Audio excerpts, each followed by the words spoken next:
All right. So the quite controversial for many reasons, GBR 802 is finally here in TSW. This was a livery that was showcased last year, I believe, at London Bridge, and it was showcased in TSW 5 at the time. And this is what potentially the future of British Railways looks like. A bit of a throwback towards the BR era, where we had pretty much all across the railway quite a similar look in terms of livery and colours used. Now, when privatisation came, we of course did away with that, and we've got all sorts of colours and creations and creativity all across our UK railways. But yeah, we could be going back to a time long gone, and this is sort of phase one of that project. Should it, come into fruition? Now, this is a livery that, at least from what I've seen, has really split people. A lot of people have an issue with the livery itself, saying that there's a little bit too much going on with it. Some people have an issue with it representing the British flag. Some people have an issue with it saying Great British Railways on the side of it. And some people are okay with it. So, yeah, a livery, a paint scheme that has got many people talking.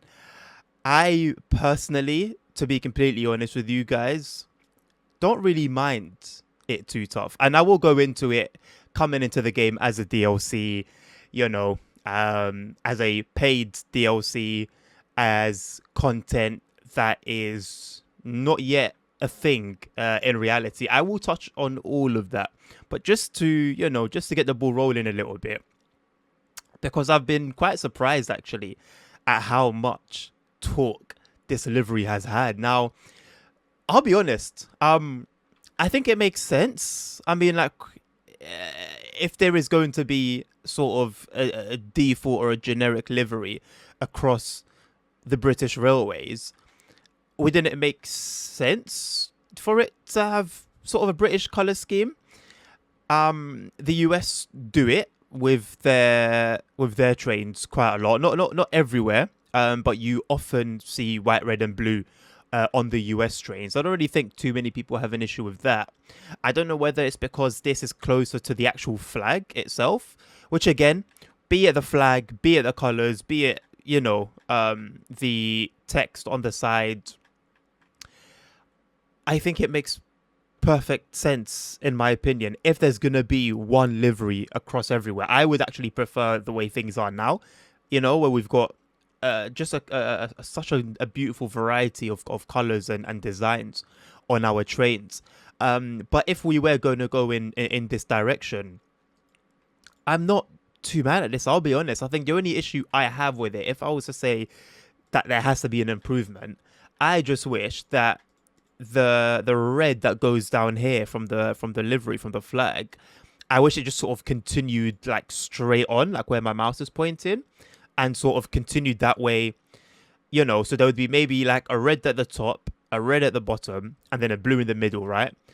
And it started off like this, but then it went red, blue, red, all the way, like it was all connected down the train, and then on the other end, it would basically be this again. It would come back to this.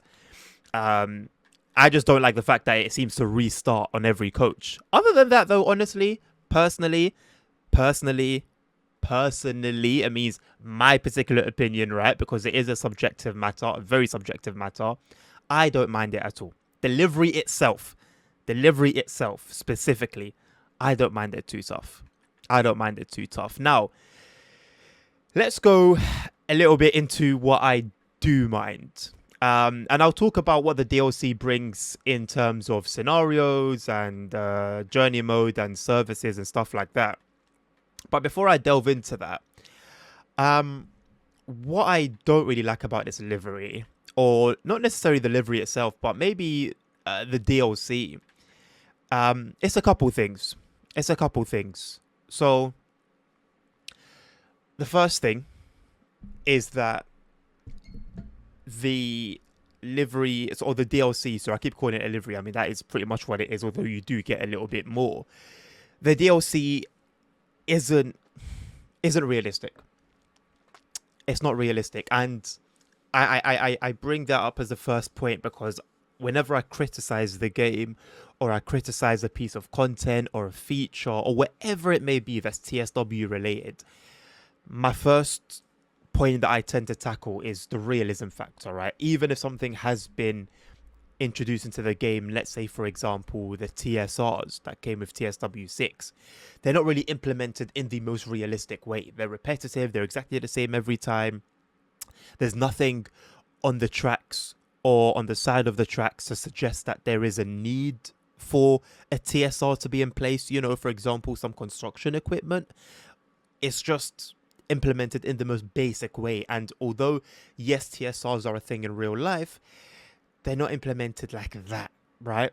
So that's just an example of how I tend to criticize things, you know. And yeah, surprise, surprise, I'm an ambassador and do criticize. Some people can't get their head around that, but hey, I exist. We do sometimes call out things where they need to be called out.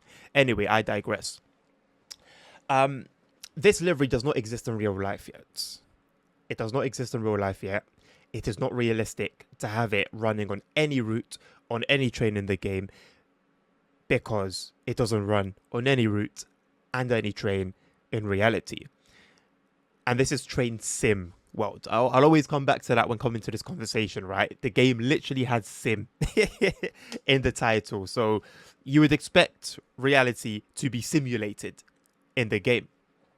So that's the first issue I've got with it, is that it doesn't really belong in the game right now. If it's going to come at, if it's 100% set in stone, this delivery will be rolled out in reality, then no problem. Maybe on day dot that it comes into reality, it's rolled out onto the first train, wherever that may be, wherever the train may be, then release it for the game. I don't have too much of an issue with that because it now is realistic. It's something from reality. But right now, it's not really much more than a prototype. And for it to have released in the way it has, I think is rather questionable for the type of game that Train Sim World touts itself to be. Now, you know, the article or the thread or whatever you want to call it that was posted recently from Dovetail stated how this was quite a huge milestone for the game, for Dovetail, for Train Sim World, with the partnership with the UK government. And you know what? Absolutely, that's very cool. There's no denying that. That is very cool. Whatever your political stance is, whatever your opinion may be on the matter, it is cool that there is such a partnership formed between Dovetail and, you know, the UK government or any government, to be completely honest with you, as long as, of course, there are no funny conditions tied to that. Now, we don't know exactly what sort of brought this together, right? We don't know what exactly the partnership between Dovetail and the UK government entails exactly, and whether or not that's our business as players is debatable. I think it depends on, you know, what we don't know ultimately, if that makes sense. Like, there could be something there that as players we should be worried about, or that is our business, but we don't know what we don't know, right? So as a general event, it is cool that the partnership is there. I just don't think no matter how cool something like that is, it shouldn't affect Train Sim World, right? I think we can go back to the Christmas 2024 chaos, let's call it, with Thomas, and, you know, that being the big reveal, and so many people were disappointed. It raised so much noise on the forums and across Dovetail social media, Discord, Instagram, etc. And not necessarily because Dovetail's partnership with Mattel was a bad thing.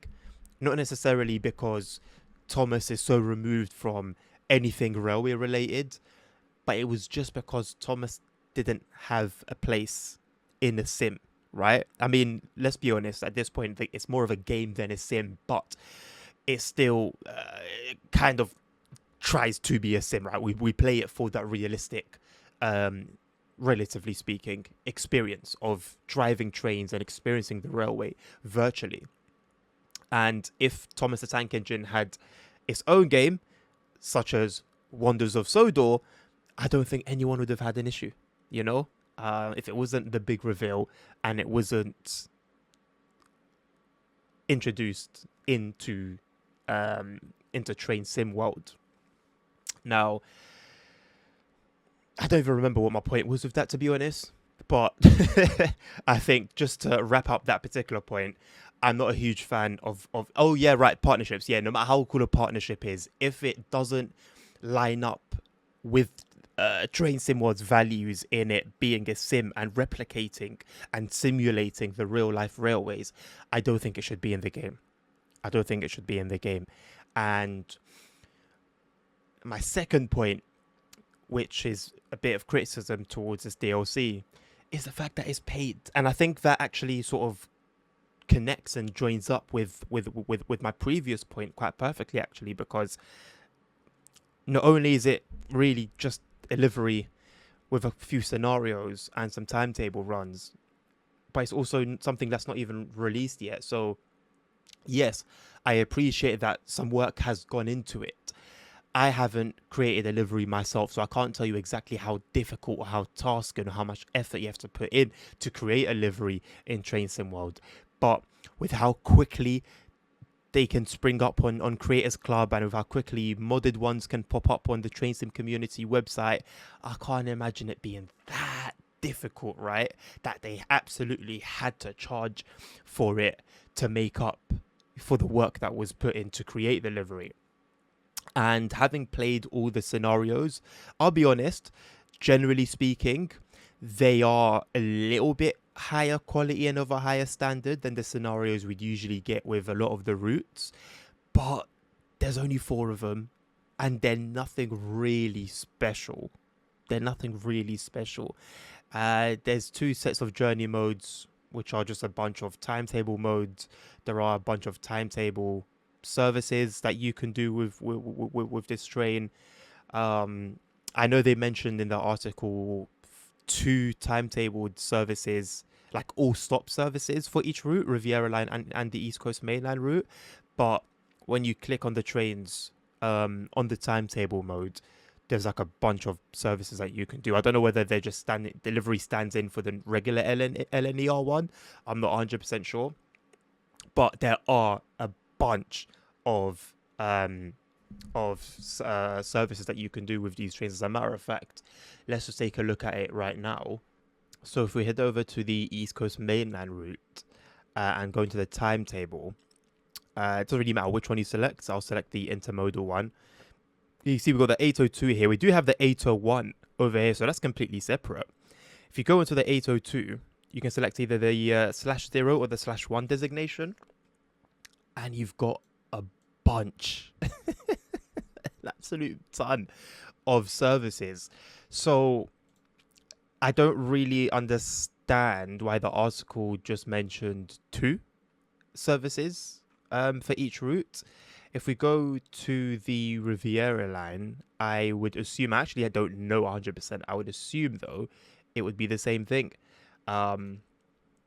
Yeah, a bunch of services. So I do wonder whether they're just exactly the same ones as the GWR 802s, and whether for the East Coast Mainline routes that the services are the exact same as they are for the LNER timetable. But nonetheless, you can run all of those services with the GBR 802. So yes, it is a little bit confusing that they mentioned just the four services. Maybe there's something there that I personally didn't really understand. But yeah, you can run much more than just four. Just have a little look at the scenarios as well. I have uploaded them already, so you can check them out on my channel to see me play through them with no commentary or anything, just pure gameplay. If I can find them right. So yeah, so for the East Coast Main Line, you've got Flying the Flag, which is you just drive the first passenger service with the new livery, and then you've got Can't Park There, Sir. Play on the classic UK meme where a car has crossed a level crossing, caused a level crossing to fail, and so you have to tend or contend with that. For the Riviera line, sorry, you have the where are they? Snowstopper, which is you just driving pretty much through snow and nothing else really. I think you're meant to encounter delays. I can't say I did too much. And then you've got Riviera Rendezvous, which is a scenario where honestly I just drove through. There wasn't really much to it. Yeah, it says while visiting historic landmarks along the way, unless I miss something, you just sort of drive through it. There's no like subtitles that tell you, oh, this is this place or this is that place, or you have to stop somewhere, etc., etc. You just kind of just go from A to B. Um, so yeah. Now, price wise, $4.99. It's not expensive. It's a fiver, right? It's not expensive, but I personally don't think there should have been a charge for this at all, for being completely honest with you. I read on the forums this past weekend someone say, and do forgive me for not remembering the person's name, but a member on the forum said something along the lines of the livery in the game was already used to promote the livery, right? So whatever promoting needed to be done for the livery, the game's done its part. It being free would have been a nice gesture of like thanks, I guess, in a way. And ultimately, it's just a bit of a celebration, if anything. I know not everyone will see it like that, but it is just a celebration, sort of, of what's to come and the partnership between the UK government and Dovetail. And yeah, I just don't think any price is really warranted for this DLC now. I'm not saying don't buy it, and I'm not saying buy it. If you feel that this is good value for money for you, if it will add enough to your gameplay, if you want to drive the future in a way, I guess there is, a cool aspect about that. Then go ahead. Honestly, a fiver is not that bad. It's really not that bad. But if you're not someone who specifically wants this DLC, if you're not somebody who wants to see this livery in the game, you're not missing out on much. In terms of the scenarios, you're not missing out on much, in all honesty. And let's not forget, even at the low price of a fiver, there is still the possibility and the potential of a sale. So this could come down to what, 2-3 quid, if that, and the equivalent USD and Euro pricing. So, like, all in all, price wise, it's not terrible. It's just the fact that there's a price on it in the first place, and arguably the fact that it's even a DLC at all in the first place. And you can go on Creators Club and find the livery there. It's not as good quality, let's be honest. People can say all day and all night that certain liveries that might come as DLCs are free in Creators Club, but there's a big difference in quality between the Creators Club content and the the official content, no matter how well done it is on Creators Club. And there are many talented artists and designers and creators who do upload content, but when you don't have access to the first party tools, there is only so much you can do, right? And you just have to play the cards you're dealt. It's just unfortunate that those cards don't align or don't stand up to the cards played by official DLC. So kind of, yeah, that's my verdict. That's my opinion. Usually, I would try and either advise or not advise buying a particular DLC, but this one, honestly, it has split people so much that there's not really much more to say other than if you like it, spend a fiver on it. If not, you're not missing out on much. Should it exist in the game? I personally think not, that I can say, but maybe there's an angle that I'm missing here. So do let me know down below. Let me know what I might have missed or what I might have gotten wrong. Yeah, let's have a bit of a conversation, and hopefully I'll see you guys on the next one or on the streams. Have a lovely rest of your day. Thank you very much for watching. As always, take care of yourselves, take care of each other, stay safe, health is wealth, and until the next one, peace out.